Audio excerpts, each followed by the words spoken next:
Please go turn our Bibles to Proverbs 13, verse 12.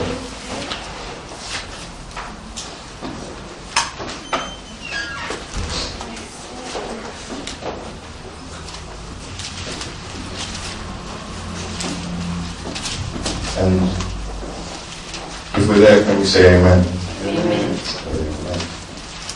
The more suspensions and delays to projects, the more discouraged everyone becomes. Proverbs 13 verse 12 reads, "Hope deferred maketh the heart sick, but when the desire cometh, it is a tree of life." Amen. So this just encourages us to persevere and pursue everything that we start. Amen. Amen.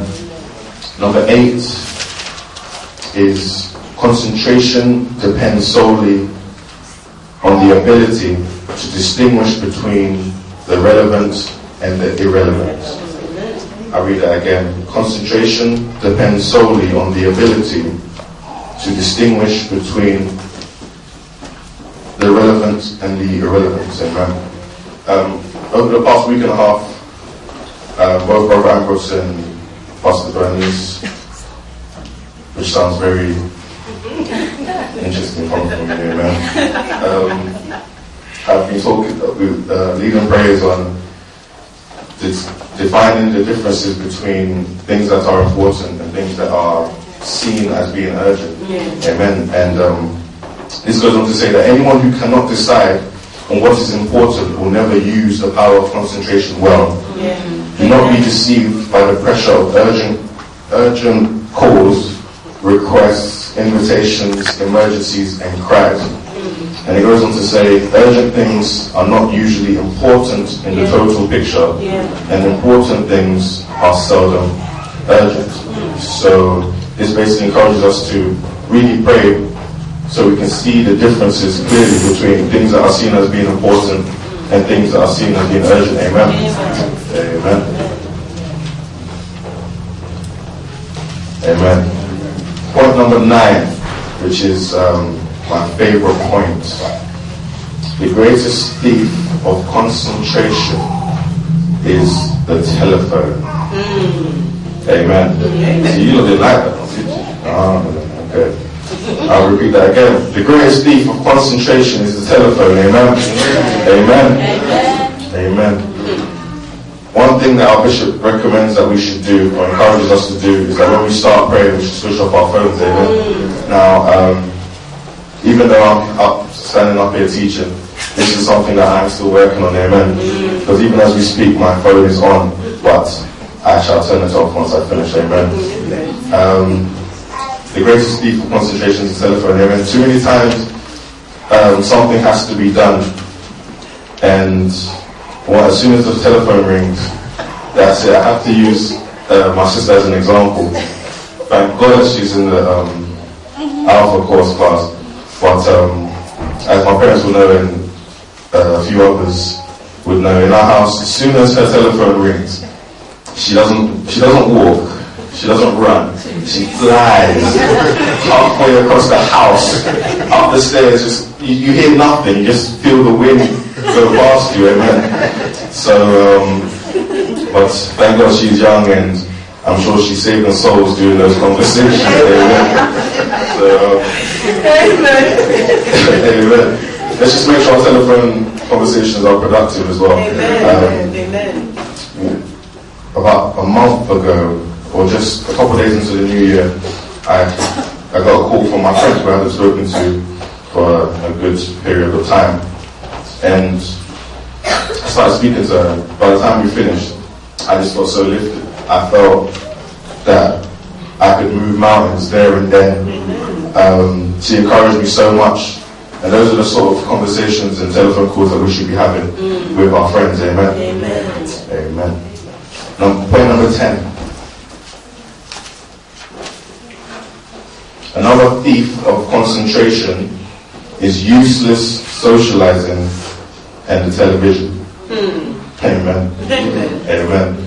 Another thief of concentration is useless socializing and the television. Amen.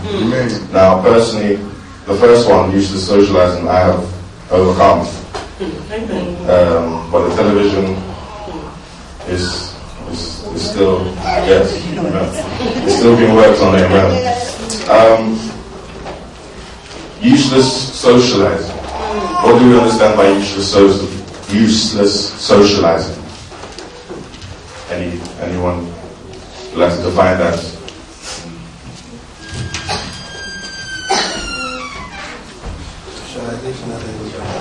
Socialization that doesn't benefit, amen. Basically, talking for no reason, talking that has no benefit. You start talking and you just start talking trash. You know, you come off and you think, yeah, that was a good conversation. Oh, so what did you talk about? Oh, you know, I asked her how her day was. And, that's rubbish, amen. But so basically, our conversations and our socializing should not be useless. We should, just like the telephone conversations, we should be made better by it, amen. And the television.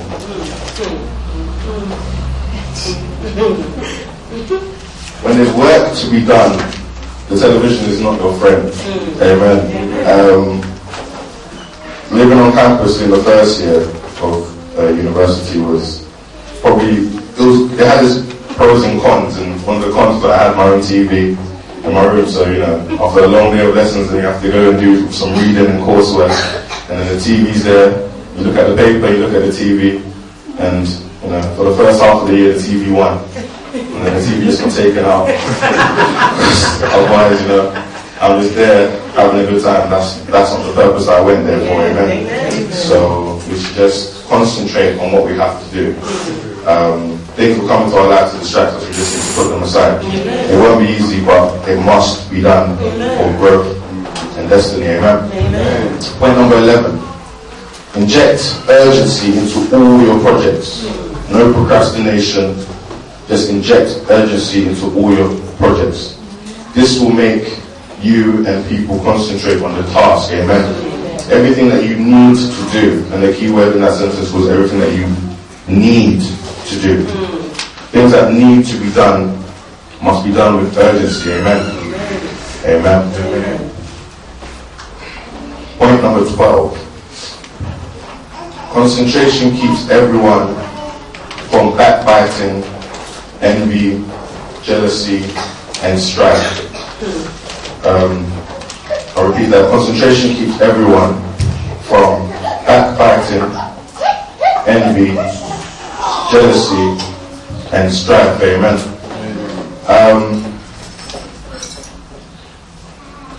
Basically, if you have time to backbite, show envy, show jealousy, and show strife, then you have too much time on your hands, and you're just wasting your life. Because personally, I don't have time for these things. My life is so busy, even at this young age, that I don't have time. What am I going to feel jealous for? That's just hindering me, and then that's stopping me from concentrating on the things that I have to do, amen. So I would tell everyone to stop with the envy and the jealousy and the strife and the backbiting, because it's likely that the person or whoever you're feeling this against is free. And is concentrating on what they have to do. We are here feeling these things and harming ourselves, hindering our progress, and lacking in concentration. Amen. So I pray that everyone from this day forward, all four of these emotions will not be shown.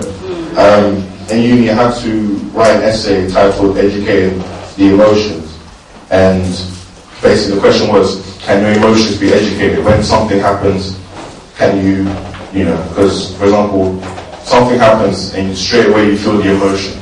But the education of it comes when, what do you do once after you feel the emotion? Do you act on it in the negative way, or do you think, wait, I shouldn't be feeling this, amen? So, for example, stuff might happen where we just think, that's not right, and start feeling envious as to why they get blessed or we didn't. But once that feeling comes, just look at yourself and know that if you're living right, if you're doing everything that you should be doing, God will come through for you. Amen. Even more than He did for our person. Amen. Amen. Point number 13. Few people can juggle with many projects at the same time. Few people can juggle with many projects at the same time. We should finish one thing at a time, amen. Even though this is the men's convention, I have this